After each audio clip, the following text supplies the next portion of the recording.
안녕하세요. 개척한 지 1년 만에 팬데믹 맞은 목사 권혁빈 목사입니다.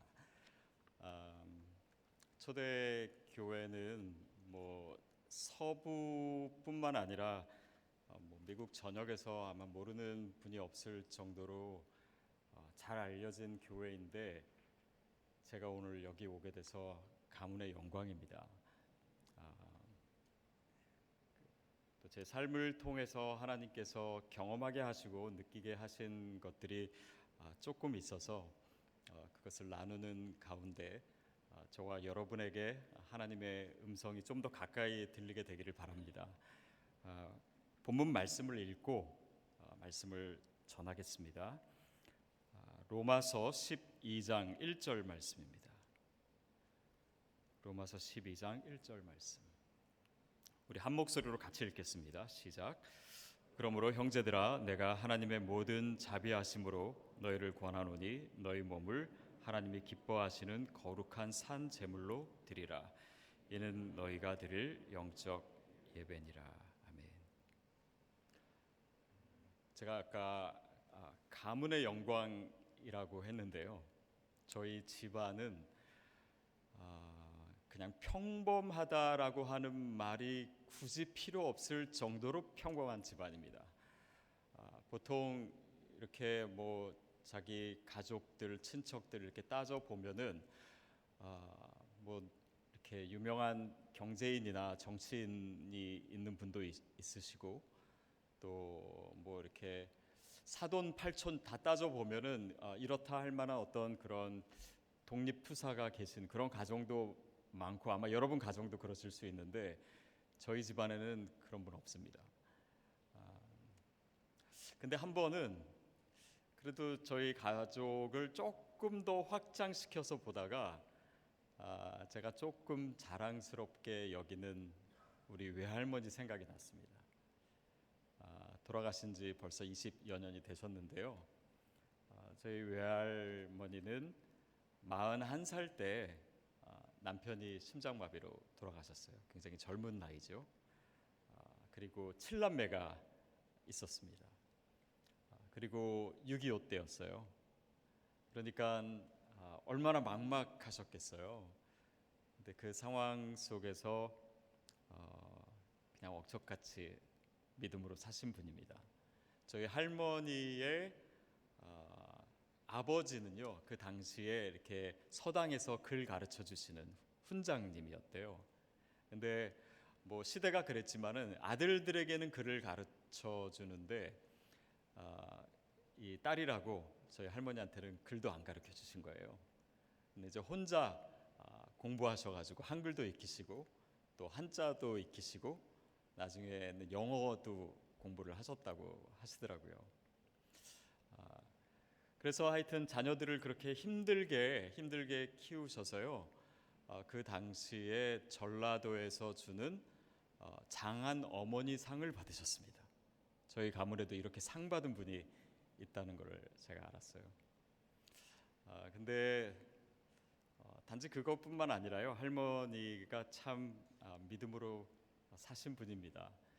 그것을 어떻게 뭐 저야 뭐 너무 어렸고 그래서 기억나는 건 많지 않지만 제가 어머니를 통해서 들은 얘기는 그냥 성경책 닳도록 읽으셨고 또 늘 기도하시는 뭐 그런 그 시대의 크리스천이셨습니다.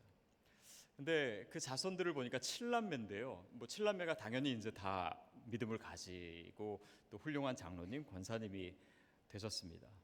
근데 이제 자녀들을 믿음으로 가르치셨는데 아마 좀 세게 가르치셨던 것 같아요. 제가 왜 세다라고 느꼈냐면은 그 7 자녀들이 이제 뭐 어떤 배우자는 믿는 배우자랑 결혼하신 분도 있고 또 믿지 않는 분과 결혼하신 분도 있는데 어쨌든 온 집안이 다 양가가 믿게 됐어요. 저희 집안만 해도 저희 아버지가 전혀 믿지 않으신 분이었는데 저희 아버지 쪽 친가까지 이제는 안 믿는 분이 없을 정도로 다 믿게 되고 그리고 그 7남매 중에 6남매 그 가정에서 목사, 선교사 그것도 여러 명이 한 가정에서 계속 나왔고, 저희 집안만 해도 저도 목사고 저희 누나 사모고 저의 동생은 다른 일 하지만 또 교회에서 전도사 생활도 합니다. 그래서 이렇게 믿음의 열매를 할머니께서 맺으셨구나 생각을 하게 됩니다. 근데 제가 어머니께 물었어요. 어머니, 할머니가 어떻게 믿음을 가르쳐 주셨냐고. 근데 저희 어머니가 별로 가르쳐 주신 게 없대요. 그냥 자녀들을 앉혀놓고 막 성경을 가르치셨다든지 아니면 막 길에 가서 열심히 전도를 하셨다든지 그런 게 아니래요. 근데 그냥 하나님의 딸로서, 믿는 자로서 사실은 그 모습 때문에 자녀들이 그 믿음을 받아들인 거죠. 제가 왜 이 말씀을 드리냐면, 선교적 교회라고 하는 것은요, 많은 분들이 뭘 하는 거라고 자꾸 생각해요. 그래서 지역사회를 섬기고 전도를 하고 그러면 뭔가 선교적 그 열매가 맺어지고, 그렇게 해서 내가 전도 많이 하고 천국 가서 상급도 많이 받고 그렇게 해서 교회도 사람들이 더 많아지고 그렇게 되면 선교적 교회가 되는 건가? 근데 저는 좀 더 다른 이야기 하고 싶어서 그렇습니다. 하여튼 그 자녀들 중에요, 저도 이렇게 목사가 됐지만요, 저희 사촌 형님도 목사님이시고 또 선교사님이시고 그러신데 초대교회 출석하고 계십니다.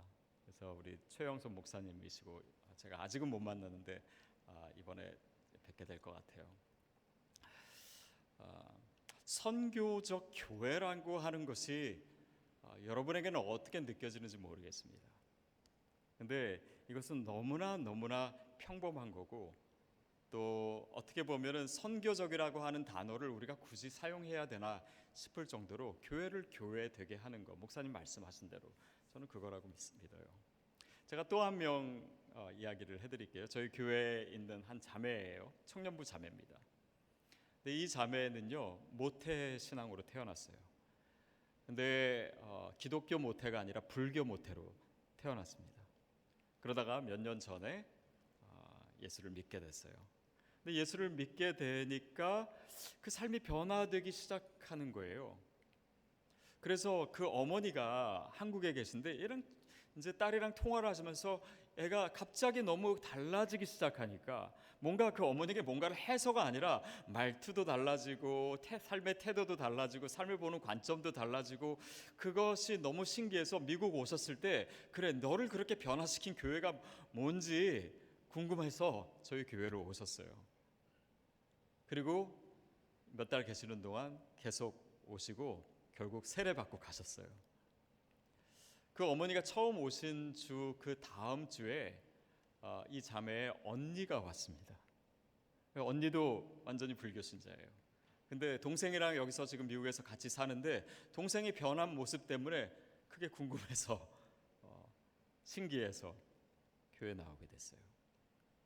그리고 나서 또 한두 주 있다간요, 이 자매님이 자기 친구를 데리고 왔어요. 그 친구는 원래는 교회를 다니다가 몇 년 전에 어려운 일을 당해서 하나님께 기도했는데 하나님이 그것을 응답해 주지 않아서 하나님께 실망해서 몇 년째 교회를 안 다니고 있는 자매였습니다.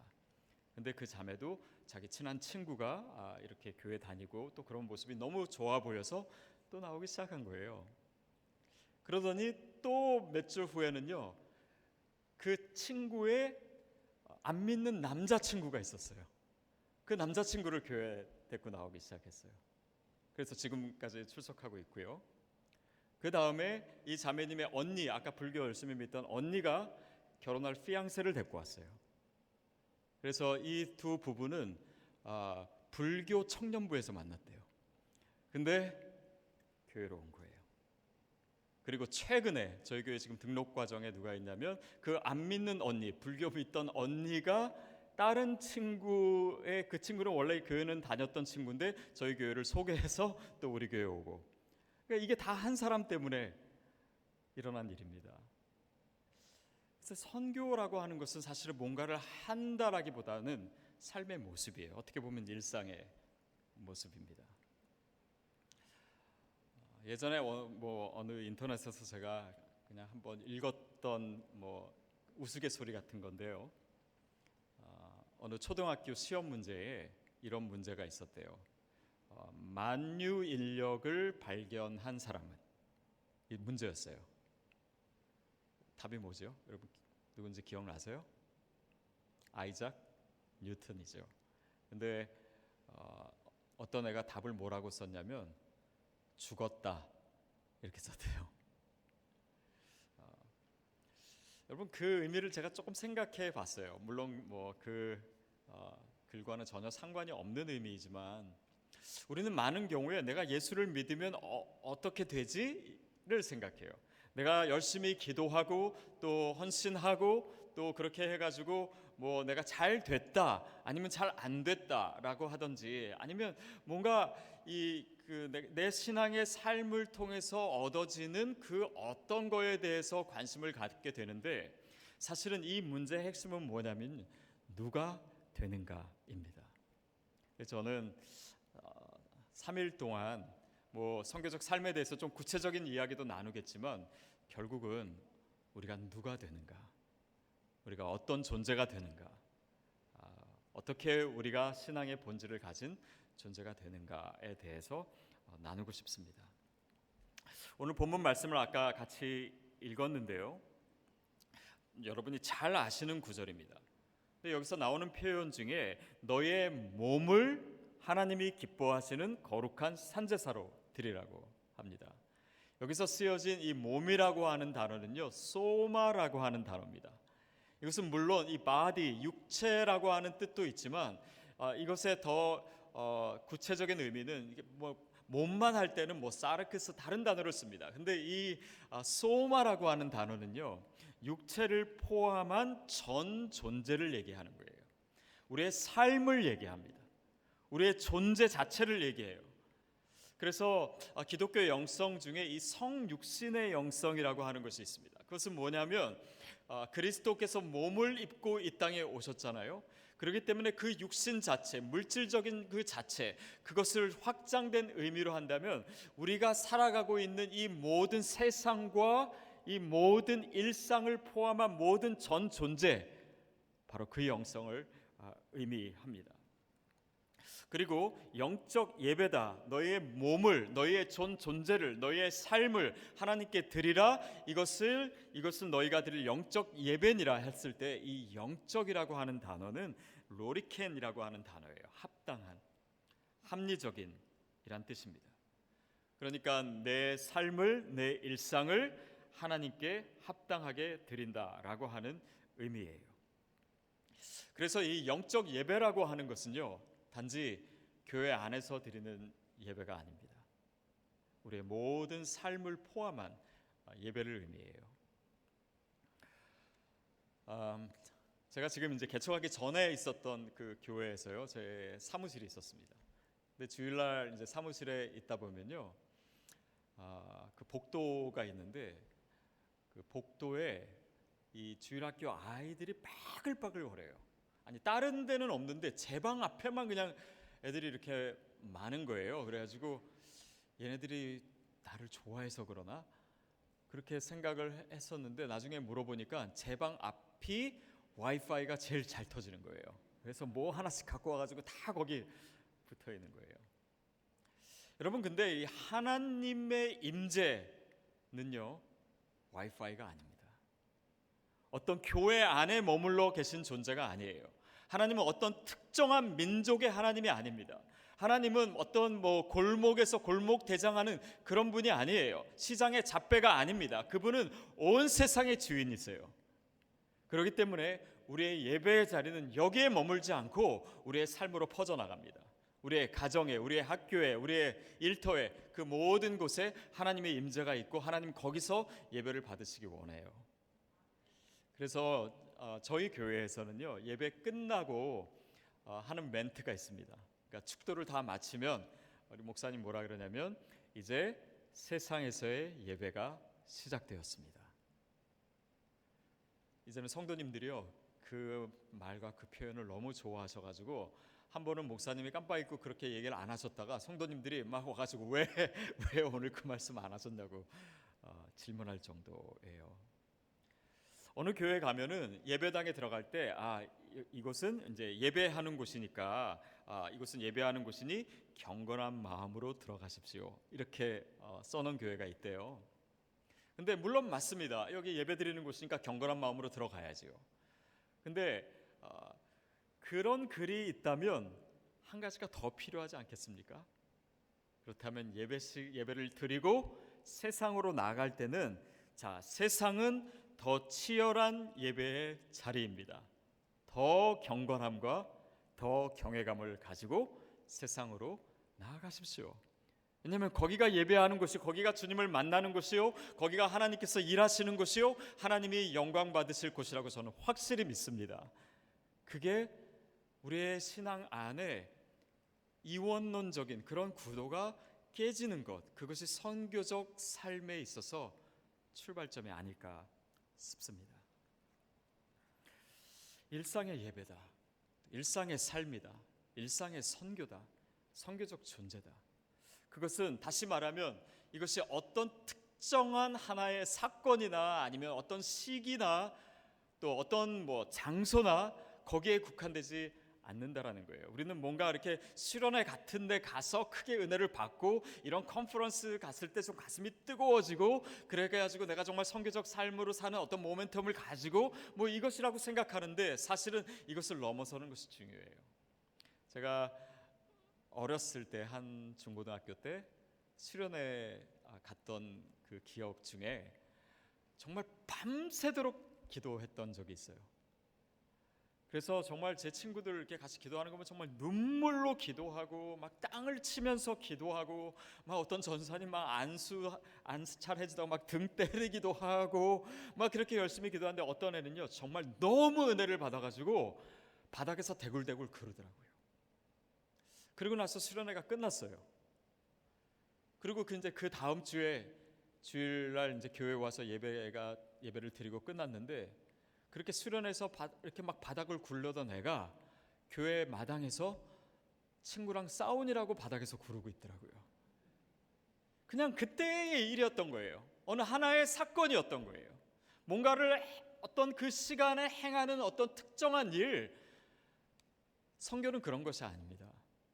선교는 우리의 신앙 그 자체이고 우리의 몸에 들어있는, 우리의 존재 안에 들어있는 DNA이고 우리를 크리스찬 되게 하는 가장 본질적인 것입니다. 복음을 전할 때도 마찬가지예요. 복음을 전할 때 하나님께서 당신을 향해서 특별한 계획이 있으십니다. 그리고 당신은 죄인입니다. 그래서 하나님으로부터 멀어졌지만 예수 그리스도의 은혜와 십자가로 인해서 우리가 하나님과 화해됐습니다. 이런 이 복음을 전하는데 특별히 우리가 알고 있는, 말하자면 공식과 같은 것이 있어요. 여러분, 그러나 물론 우리가 복음 전할 때 그런 것들을 사용하지만 복음은요 공식이 아닙니다. 복음은 일상이에요. 복음은 삶입니다. 복음은 존재예요. 그래서 그냥 내가 지금 살아가고 있는 이 자리, 여기서 교회이고, 내가 어디에 있든지, 가정에 있든지, 직장에 있든지 내가 교회이고 거기서 선교적 삶을 살아가는 것입니다. 어떤 분이 이렇게 생각하실 수 있어요. 아니, 내가 그동안 선교를 안 했나? 많이 했지요. 그러나 선교는 과거의 것이 아닙니다. 아니, 내가 언젠가는 선교를 많이 하겠지. 선교는 미래의 것이 아니에요. 선교는 오늘의 일입니다. 내 존재이기 때문이에요. 제가 어렸을 때요, 이래봬도요, 전자 오락 도사였습니다. 오락실 가면요, 그 당시로 50원짜리 하나 넣으면은요, 그 오락실 아저씨가 저를 싫어했어요. 왜냐하면 제가 너무 오래 붙들고 있어가지고. 그렇게 잘했습니다. 그러다가 한 중학교 때 이제 그 전자 오락계를 떠나고 이제 지금까지는 안 하고 있는데, 요즘 이제 저희 아이들이 집에서 게임을 하는 걸 보니까요, 그때랑 좀 다르더라고요. 어떻게 하냐면 얘네들은 그냥 그 집에서 하잖아요. 집에서 컴퓨터로 하든 아이패드로 하든 이런 식으로 하니까 돈이 안 들어요. 그러다 보니까 이렇게 게임 하다가 잘 안 되면은 그냥 죽어버리고 다음 게임으로 넘어가고, 좀 하다가 이렇게 안 되면 그냥 그 게임 포기해버리고 또 다음 게임 하고 이런 식으로 하길래 제가 한 번은 그랬어요. 너희들은 이 전자 게임을 하는 정신 자세가 안 돼 있다. 아빠 때는 진짜 안 그랬다. 아빠 때는 진짜 이 한 게임에 목숨을 걸고 지금 이 게임 안 하면 모든 것이 끝나는 듯이 그런 자세와 태도로 임했다. 여러분, 선교적인 삶은요, 오늘의 이야기입니다. 초대교회가 언젠가는 선교적 교회가 되겠지, 그런 이야기가 아닙니다. 내가 예전에 아우리치도 많이 다녀오고 전도도 많이 했고 그런데 나한테 또 뭘 하란 말인가. 선교적 교회는 그런 얘기가 아니에요. 오늘 여러분이 누구인가의 문제입니다. 우리 안에 어떤 선교적 DNA가 있고 내가 이것을 살아내고 있는가. 내가 그리스도를 믿는 그 믿음 가운데 어떻게 이 복음이 내 몸을 통과해서 그리스도의 생명을 나타내고 다른 영혼들에게 그 구원의 통로가 되는 삶을 사는가. 어떤 행동이 아니라, 특정한 무엇이 아니라 우리의 일상이에요. 그것이 영적인 예배입니다. 제가 영화 포스터를 하나 보여드릴게요. 스모크라고 하는 영화인데요. 저 영화 저도 직접 본 영화는 아니고 어느 책에서 읽은 영화입니다. 근데 이 영화의 내용이 뭐냐면, 이 폴 벤자민이라고 하는 유명한 작가예요. 근데 이 사람이 얼마 전에 아내가 죽었습니다. 아내가 임신했었는데 길을 가다가 그 갱단들이 막 서로 싸우느니라고 막 총을 쏘고, 그런데 이 여인이 길을 지나가다가 총을 맞아서 죽었어요.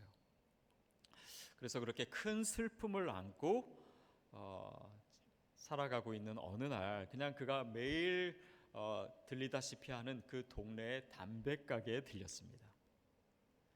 그래서 담배가게에서 담배를 사고, 그리고 이제 돈을 지불하는데 그 카운터에 카메라가 하나 놓여 있는 거예요. 그래서 이 사람이 그 주인에게 물었습니다. 누가 손님이 카메라를 놔두고 갔나 봐요. 그랬더니 그 주인이 오기 렌이라고 하는 사람인데요. 딴 사람이 놔두고 간 게 아니라 제 겁니다. 제가 취미로 사진을 찍습니다. 그래서 그 이제 사진에 대해서 좀 흥미로워하니까 그동안 자기가 찍었던 사진을 사진첩으로 가져와 가지고 보여주기 시작했어요. 근데 그 사진첩에는 어떤 사진이 있냐면, 그 가게 앞에 한 골목길에서 그냥 똑같은 골목인데 매일 아침 정해진 시간에 사진을 그동안 10년 동안 찍었던 거예요. 매일매일. 그래서 이 사진첩에 사진이 한 4,000장 정도 됐다라고 해요. 근데 이렇게 일상을 하면서 이 카메라에 대해서, 사진에 대해서 나누다가 그 담배가게 주인이 뭐라고 했냐면, 이 아침에 사진을 찍는 것은 저의 과업입니다, 이렇게 얘기하더래요. 여러분, 여기서 우리가 한 가지 생각할 것은요, 우리의 일상에 나의 소명이 있을 수 있습니다. 우리는 그냥 평범하게 하루하루 설거지하고 애기 보고 집 청소하고 아니면 뭐 직장일 하고 그렇게 살아갈 수 있지만요, 신앙인의 눈에는요, 일상의 삶 가운데 나에게 주신 그 소명을 포착하는 눈이 필요합니다. 예를 들면 내가 아이를 키우는 것도, 어떤 사람에게는 이 주부, 이 한 아이, 또 어떤 분에게는 좀 아픈 아이, 이 아이를 키우는 것 자체가요, 그분에게 소명일 수 있습니다. 우리가 일할 수 있어요. 청소부로 일할 수 있습니다. 그러나 내가 그냥 단지 돈을 벌기 위해서 청소하는 것이 아니라 하나님께서 맡겨주신 이 세상의 일부를 내가 깨끗이 한다라고 하는 마음으로 오늘 그 청소를 감당할 수 있어요. 그에게는 똑같은 일이라도 그 일상 속에 소명이 있습니다. 어떤 분은 간호사예요. 근데 매일매일 기도해요. 누구를 위해서 기도하냐면 자기가 오늘 만날 사람들, 그 사람들을 위해서 기도해요. 하나님께서 나에게 주신 사람이다. 그래서 그를 위해서 늘 기도하고, 내가 누구를 만나고 또 그들에게 어떤 표정을 짓고 어떤 말을 하고 어떻게 내가 그리스도의 모습을 보여줄 수가 있고 그들에게 어떻게 복음을 전할 수 있습니까? 그러니까 그녀에게 있어서는 그 일상이 소명이에요. 그것이 포인트 하나고요. 그렇게 해서 이제 사진첩을 계속 보여주는데, 아니 맨날 똑같은 장소에서 아침마다 찍으니까 사진이 다 비슷하잖아요. 그래서 이 벤자민 이 작가가 그냥 이걸 빨리 넘겨버렸어요. 그랬더니 그 담배가게 주인이 이게 다른 거 같은 것 같지만 사실은 하나도 같은 게 없습니다. 어떤 날은 추운 날에 찍고, 어떤 사진은 더운 날에 찍었고, 또 어떤 날은 뭐 봄에 찍은 게 있고 여름에 찍은 게 있고 계절마다 다 다르고요. 어떤 때는 조금 밝을 때, 햇빛이 많을 때, 어쩔 때는 조금 어두울 때 찍은 것도 있고. 그러니까 그 사진마다 다 의미가 다른 거예요. 여러분, 우리 일상도 마찬가지입니다. 똑같은 일을 하는데요, 그 의미가 다 다릅니다. 그 사람을 통해서 하나님께서 나에게 말씀하시는 것이 다르고, 오늘 그 사람과의 관계 속에서 하나님께서 나에게 명령하신 것이 다를 수 있고요. 그 모든 의미들이 날마다 새롭습니다. 그것이 두 번째 의미예요. 근데 세 번째 의미는 뭐냐면요, 그렇게 사진을 쭉 보다가 그 사진을 보던 이 폴 벤자민이 어느 한 사진에 눈이 멈추게 됐습니다. 그리고 그 사진을 보자마자 크게 흐느끼기 시작했어요. 그 사람이 왜 울었는지 아십니까? 그 사진 속에 자기 아내가 살아 있을 때 그 길을 지나가는 그 시기에 찍힌 사진이 있는 거예요. 그 사랑하는 아내를 거기서 보게 되었습니다. 무슨 의미냐면, 우리가 일상을 살아가고 매일매일 살아가는 그 순간에요, 마치 예전 한국 군대에서 주던 건빵 가운데 별사탕이 가끔 나오듯이요, 거기는 특별한 순간이 있습니다. 다른 사람들이 정말 눈물을 그렇게 흘릴 수밖에 없는 그런 모멘트가 우리의 일상 가운데 있어요. 크리스찬은 그것을 포착하는 사람들입니다. 그것을 통해서 예수 그리스도가 증거될 수 있는 기회가 될 수 있습니다. 어떤 분은 그냥 매일매일 읽는 성경 속에서, 그러나 어느 순간 자녀들이, 그 엄마가, 그 아빠가 성경을 읽는 그 모습 가운데 그들의 가운데 믿음이 훅 들어오는 시기가 있을 수 있어요. 어떤 분은 매일 집 앞을 청소합니다. 자기 집 앞뿐만 아니라 남의 집 앞까지 늘 청소하시는, 그러나 그 일상을 통해서 어떤 사람은 그에게 말을 걸고 왜 그런 일을 하냐고 질문할 수 있고, 그 가운데 대화가 시작될 수 있고 관계가 시작되고, 어떤 사람에겐 그것이 복음의 통로가 될 수도 있습니다. 어떤 사람은 힘들게 어린아이를 키워요. 아이가 장애가 있어요. 그러나 그 아이를 키우면서 힘들지만은 날마다 기쁘게 살아가는 그 모습이 어느 순간 다른 사람의 눈에는, 저 사람이 왜 저렇게 기쁘게 살 수 있지? 내가 갖지 못한 어떤 것을 가지고 있다라고 하는 것을 느끼게 함으로 그에게 구원의 통로가 될 수도 있습니다. 큰 슬픔을 당했지만 오늘을 믿음으로 살아가고 있는 어느 성도의 그 평범한 모습을 통해서 어떤 사람은 구원을 받는 거예요. 그래서 매일 아침 찍는 이 사진 찍는 작은 일, 그러나 어떤 사람에게는 그것이 눈물이 터져 나오게 하는 특별한 사건이 될 수 있는 것, 그것이 우리의 일상입니다. 왠지 아십니까? 우리의 일상 가운데 하나님이 임재하시기 때문이에요. 우리의 일상 가운데 하나님이 일하시기 때문이에요. 하나님이 역사하시기 때문입니다. 신명기 6장 6절에서 9절 말씀 우리 같이 한번 읽었으면 좋겠습니다. 신명기 6장 6절에서 9절 시작. 오늘 내가 내게 명하는 이 말씀을 너는 마음에 새기고 내 자녀에게 부지런히 가르치며 집에 앉았을 때에든지 길을 갈 때에든지 누워 있을 때에든지 일어날 때에든지 이 말씀을 강론할 것이며 너는 또 그것을 내 손목에 매어 기호를 삼으며 내 미간에 붙여 표를 삼고 또 내 집 문설주와 바깥문에 기록할지니라. 아까 이제 목사님과 대화를 나누면서 금년에는 이제 선교적 삶에 대해서 하고 또 다음에 할 때는 선교적 가정에 대해서 하고 싶다 그 말씀을 하셨는데요. 가정이야말로 우리 일상의 가장 핵심적인 것 아닙니까? 그리고 그 가정에서 일어나는 선교적 역사도 사실은 우리의 삶에 너무나 중요한 것입니다. 그래서 가정에 대한 이야기를 조금 하자면, 오늘 본문을 이 본문을 보면요, 이 자녀들을 가르치는 데 있어서 집에 앉았을 때든지 길을 갈 때든지 누워 있을 때든지 앉아 있을 때든지 여러분 자녀를 그렇게 신앙 교육을 그렇게 한다고 생각해 보세요. 그러면 아이는 아마 가출할 거예요. 근데 이 말은 무슨 의미입니까?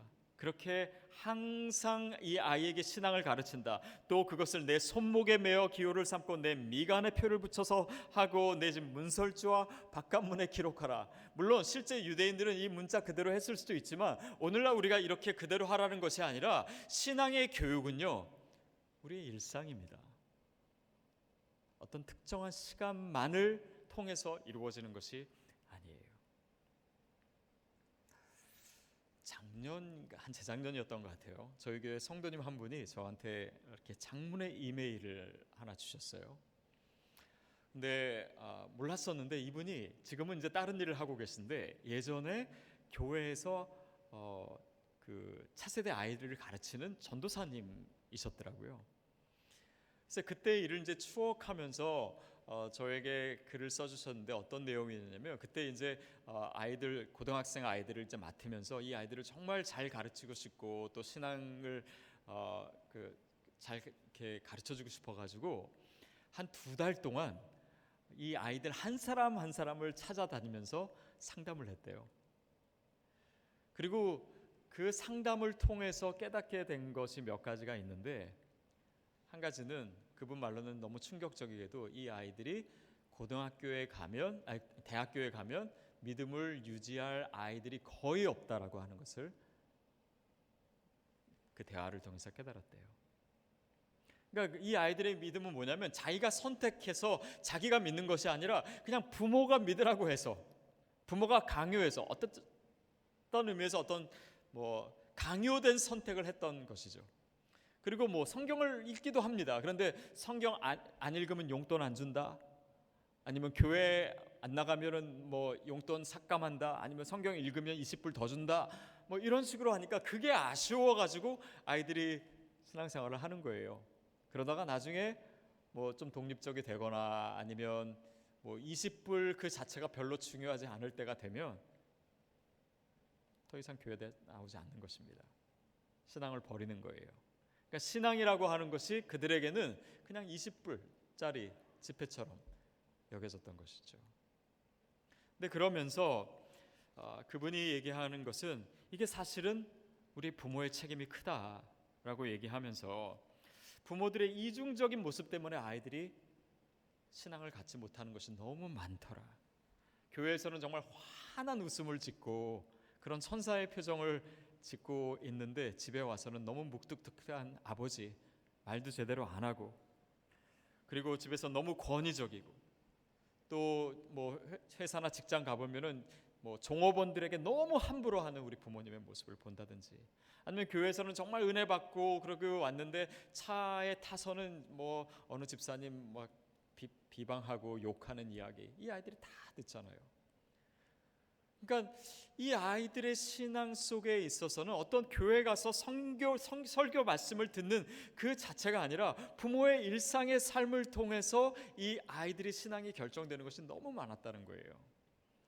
그러면서 그 편지에 이렇게 쓰신 내용이 있어서 제가 조금 읽어드리겠습니다. 이 상담과 가정 반문을 끝내고 내린 결론은 우리 어른들이 문제라는 것이었습니다. 신앙은 그저 가르치는 것이 아니라 말씀대로 믿음대로 치열하게 살아내는 것을 통해서 전수되고, 예수님의 모습을 투영해 거울같이 보여줌으로써 자녀들의 삶에 예수 그리스도를 스며들게 하고 담아주어야 되는데, 우리는 신앙을 정해진 틀 안에서 획일적으로만 가르치려 한다는 것입니다. 가르쳐진 신앙은 잊어버리든지 사용을 안 하면 끝이 납니다. 어쩌면 이것이 대학으로 진학하면 대부분의 학생들이 교회를 떠나고 신앙생활을 포기하는 이유가 아닐까 생각하였습니다. 그러면서 이어가세요. 여기서 제가 자라면서 나의 신앙생활은 어떠했는지를 들여다보았습니다. 제가 잠든 후 홀로 식탁에 작은 불을 켜고 성경을 읽으시던 어머님. 무엇을 저렇게 열심히 읽으실까? 몰래 그 성경책을 들춰보면 빨간 볼펜으로 여기저기 빼곡하게 적어가시며 읽으신 흔적들. 그것이 무슨 내용일까 한참을 읽어 내려갔던 기억. 치매에 걸리셨어도 늘 일정한 시간에 같은 자리에 앉으셔서 찬송하고 성경을 읽으셨던 할머니. 그런 할머니 옆에 슬쩍 앉으면 못 알아보시면서도 미소를 지으시며 머리를 쓰다듬어 주시고 다시 성경을 읽으셨던 할머니의 모습. 한 겨울 지하철에서 구걸하는 거지 앞을 몇 번이나 왔다 갔다 하시다가 입으셨던 외투를 벗어 덮어주시고 가시는 아버지의 모습을 우연히 보게 되었습니다. 그날 저녁 집에 오셔서는 택시에 두고 내리셨다고 거짓말하시는 아버지의 예수님을 따르는 삶. 매주 주일 아침 교회 정문 앞에 서서 손주들을 기다리시다가 커다란 박하사탕을 하나씩 주시던 할아버지. 중학교 3년 동안 교회 옆 정원에서 눈이 와도 비가 와도 햇빛이 뜨거워도 손발이 꽁꽁 얼어도 분반 공부를 하시며 이렇게 너희들 삶에 높낮이가 있고 따뜻하고 추울 때가 있겠지만 우리 예수님은 변함없이 우리를 사랑하신다는 것을 꼭 기억하자라고 하신 중학교 때 교회 선생님. 고등부 3년 동안 주일마다 야외 공원으로 박물관으로 운동을 함께 해주시고 마지막 분반 공부 때 힘들고 지칠 때 쉼터 되시는 예수님께 돌아와라 라고 말씀해 주신 교회 선생님들. 그러니까 어떤 가르치는 그 내용도 내용이지만 그런 이 조각 같은 그 일상의 모습, 그 신앙의 모습들이 이 아이들에게 어느 순간은 정말 별사탕같이 그 마음 가운데 박히게 되고 그것이 나도 알지 못하는 사이에 선교적이 되는 것입니다. 그것이 일상이에요. 그것이 영적인 예배예요. 그것이 선교적 존재이고 선교적 삶이고 선교적 교회입니다. 저와 여러분이 교회잖아요. 저는 아까 그 편지를 읽는데요. 그때 우리 이상훈 목사님 기억하실 거예요. 제가 이 책을 읽는데 눈물이 나더라고요.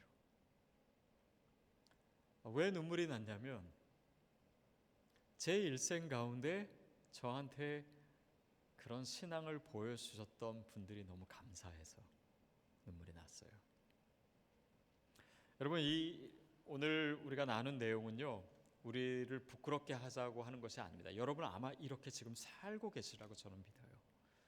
그렇기 때문에 여러분은 이미 선교적 교회인 것이고 선교적 삶을 살아가고 있는 것입니다. 거기서 출발하는 거예요. 그래서 오늘 또 내일부터 지속되는 이 모든 시간이 뭔가 우리의 삶에 없던 것을 생겨나게 하는 것이 아니라 우리의 일상을 더 진정성 있게 바라볼 수 있는 눈을 우리가 갖게 되고 또 그것을 통해서 내가 어떤 선교적 존재가 되어가고 있는지를 스스로 관찰할 수 있다면 저는 그것이 이 시간을 통해서 우리가 얻을 수 있는 유익이 아닐까 싶습니다. 사실 이 일상적인 삶, 선교적 삶을 다른 말로 하면 진정성입니다. 진정성이에요. 요즘 SNS가 많이 발달하면서 한 가지 나타나고 있는 그 현상 중에 하나가요. 과거가 다 드러나요. 최근에 한국의 어느 배구 선수가 어렸을 때 학교 폭력을 했다든지 아니면 그의 사생활도 결국 SNS로 다 드러난다라고 하는 것이 무엇입니까? 결국은 이 시대는요. 사람들의 진정성 있는 이야기를 원하는 것이에요. 이것이 이 시대의 코드입니다. 믿지 않는 세상 사람들 또 그 문화 속에서도 이것이 중요할진데 오늘 크리스찬으로 살아가는 우리에게 있어서 또 선교적 교회로서 이 진정성은 이 선교적 담론에 있어서 가장 중요한 이야기가 됩니다. 그래서 사랑하는 여러분, 여러분의 삶의 자리에서 선교사가 되십시오. 우리의 일상에서 선교사가 되십시오. 여러분의 상황 속에서 선교사가 되십시오. 그런 의미에서 저희 할머니가 자식이 많고 어려운 시간을 보냈다라는 것은요, 고생의 크기가 아닙니다. 그것은 선교지의 크기였어요. 여러분이 지금 처한 상황에서 여러분이 누구인지를 기억하신다면 그 처한 상황마저 선교지가 될 수 있습니다. 여러분의 일상도 선교지가 될 수 있습니다. 여러분의 직장도 선교지가 될 수 있어요. 우리의 가정도 역시 선교지입니다. 다음 세대 당연히 선교지예요. 그래서 그 선교지에서 하나님께서 저와 여러분에게 맡기신 그 귀한 소명과 사역을 기쁘고 아름답게 감당하시는 우리 모두가 되기를 바랍니다. 기도하겠습니다.